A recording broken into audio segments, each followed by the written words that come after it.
जियो के मोबाइल ज्यादा टावर पकड़ाते, आजकल के डोरी पटाती इस महीना से। जियो के मोबाइल ज्यादा टावर पकड़ाते, आजकल के डोरी पटाती इस महीना से। इसे टकरामा संगी मैसेज करते, इसे टकरामा संगी मैसेज करते। जियो के मोबाइल ज्यादा टावर पकड़ाते, आजकल के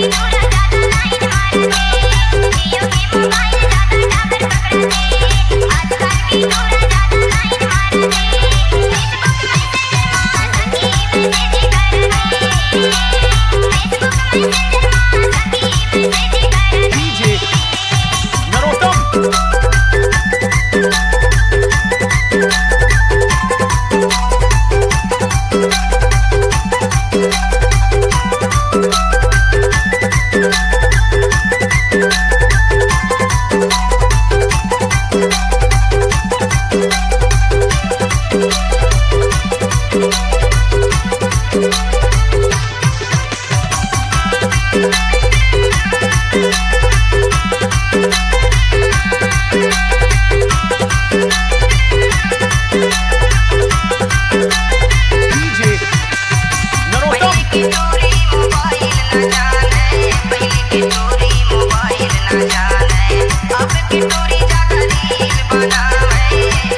मोबाइल ज्यादा टावर पकड़ाते, आजकल के डोरी